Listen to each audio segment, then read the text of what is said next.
What happens when a Hollywood blockbuster director tries to turn a high-concept, post-apocalyptic, aquatic invasion into a lo-fi, 5-year domestic survival simulator shot entirely with the camera lenses from E.T.? E.T. Be good.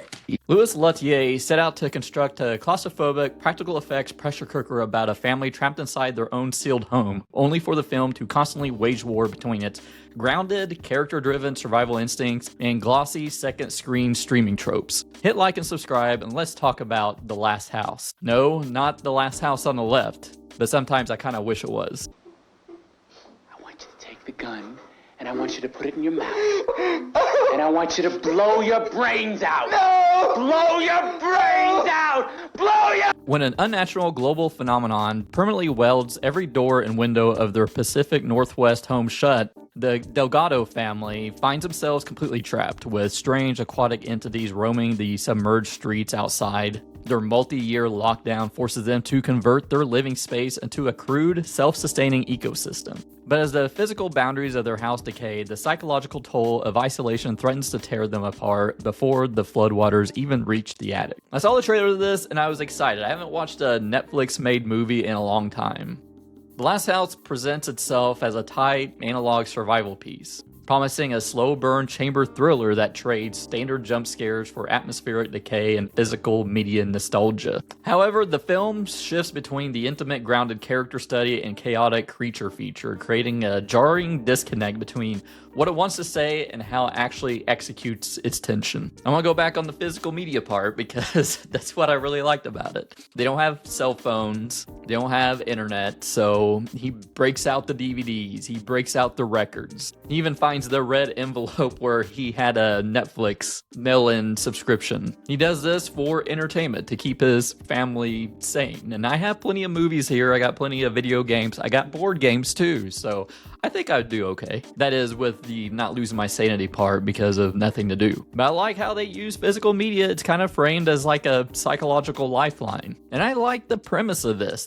Just the fact that they're sealed in their own home together. And as time passes, they have to find different ways to survive. They can't go out and get groceries. You don't know how long the water is going to last or even the electricity. But this also kind of echoes a movie I saw a couple years ago that I reviewed on this channel called Brick, where it's like they're stuck in their own apartment, traveling through the apartments. This is quite different though. It's just basically the same structural gimmick that carries the initial tension before the real character dynamics kick in. And there's like a lot of aspects I do like about this. They're stuck in their house, and I'm not going to go into how long until I get to the spoilers later, but yeah, they basically have to make do with themselves, playing board games, making makeshift traps in the chimney, and forging tighter bonds without smartphones. But then the genuine like family warmth kind of crosses a line sometimes into like the baseline Netflix corniness. Like they're, for every part that feels like a grounded moment of quiet connection, it's like almost like a family bonding montage that feels like a suburban commercial. And it kind of highlights like neighborly connections.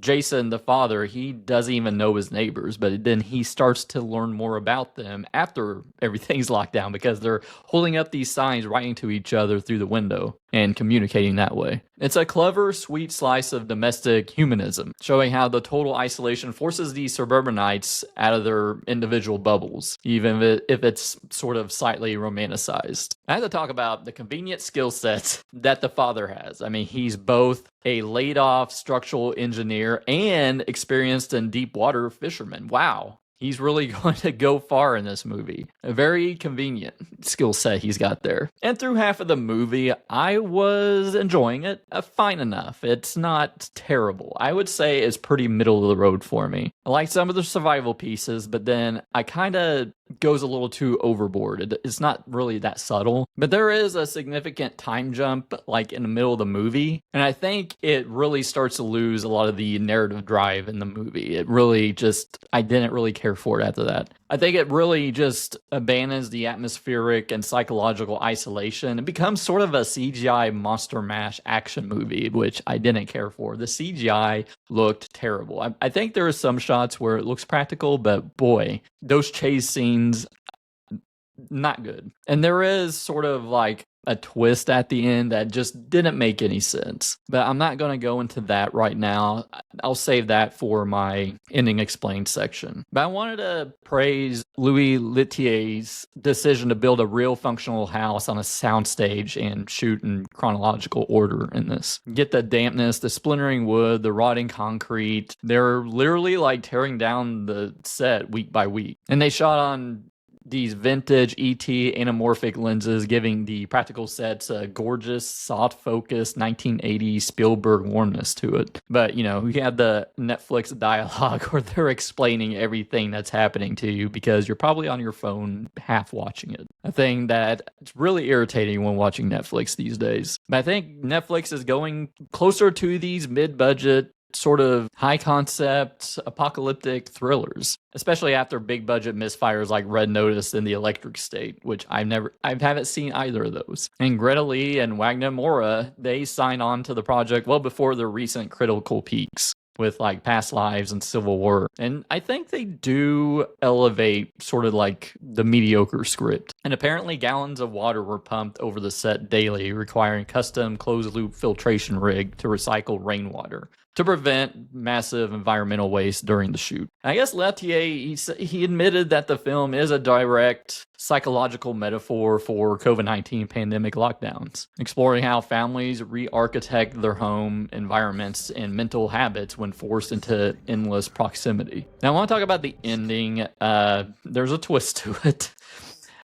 If you don't want to get spoiled, go down to the chapter below for my overall thoughts and score. They'll be spoiler free. But let's talk about that ending. So after 5 grueling years of internal retrofitting, the Delgado family gives out. The foundation collapses, sewage and murky tidewater breach the floorboards. The massive bipedal leviathan bursts directly through the living room floor. Using a crude harpoon rig built with chimney iron and high-tension cable, Jason pins the creature against the central support beam. So with the leviathan trapped and helpless, Jason raises a metal spike to crush its skull. He's threatening it so it will open the door for them. He remembers his daughter Ruth's persistent 5-year stance on nonviolence. Overcoming his pragmatic survival instinct, Jason lowers the weapon and unclasps the mechanical trap, freeing the Leviathan. So the creature, recognizing the deliberate act of mercy, lets out a low-frequency acoustic call and opens the door. They get surrounded by these Leviathans, and they don't attack. So right behind them, they watch their rotten, dismantled home slowly collapse into a muddy sinkhole behind them. So then they get on the neighbor's abandoned fishing vessel, renamed Cassidy after their deceased dog, and adjust a shortwave radio frequency as she broadcasts a message of survival into the dark, the film's on-screen counter, which had tracked their 1,825 days of confinement, resets it back to day 1. Through the crackle of static, a faint, distorted human voice responds, "Hello?" before the screen abruptly cuts to black. So basically, they're living in Waterworld, probably going to have to drink their own piss. So what is this movie about? I guess it's sort of like environmental reclamation versus human domination. The Leviathans are not cosmic invaders. They're ancient deep-sea organisms displaced by ocean warming and industrial pollution. Forced sealing of human homes serves as a cosmic act of environmental isolation, forcing humanity to experience the exact habitat, displacement, and restrictive movement we inflict on the natural world. Conflict resolves only when humanity abandons its knee-jerk instinct to dominate and destroy unfamiliar life. See, I don't get that. Like... They seem pretty violent at first. I guess you could say how they treated us is a reflection of how we treated them when they first came here, but I don't know, it seems kind of convenient. Also, there's domestic adaptation and post-pandemic trauma. The suburban home transformed from a sanctuary into an active psychological containment unit. And that forced proximity strips away the consumerist distractions, leaving the family to rebuild their dynamics around pure survival, physical media, and shared labor. But I feel like the film's urge to turn that domestic trauma into a late-stage CGI monster fight kind of cheapens that psychological weight it spent 90 minutes building, and that radical empathy as an evolutionary key. Jason's hyper-pragmatic engineering mindset, fix, fight, or kill, keeps the family alive physically, but it is Ruth's empathetic worldview that prevents their total destruction. It argues that the pure defensive violence only prolongs ecological cycles of destruction, whereas restraint opens the door to coexistence. The Last House is a movie at war with its own identity. On one hand, you have Louis Leterrier trying to helm a grounded practical effects chamber piece, shooting on vintage ET anamorphic lenses, building a real house on a soundstage, and letting heavyweights like Greta and Wagner Moura do the heavy lifting. On the other hand, you have a script heavily weighed down by second screen exposition and a third act CGI shift that completely deflates its atmospheric tension. It starts as an intriguing analog survival story, but drags itself down into standard streaming clutter by the time the rubbery sea monsters take center stage. If you're a diehard sci-fi completionist who appreciates great practical set design and physical media nostalgia, there is enough to justify a casual Sunday stream, but for everyone else, it's a high concept idea that ultimately sinks under its own weight. So I'm giving The Last House a 2 out of 5. But what did you think of The Last House? Let me know down in the comments below. If you enjoyed this video, hit that like button and consider subscribing. If you want to support the channel a little further, hit that join button down below. Thanks for watching, and I'll see you next time.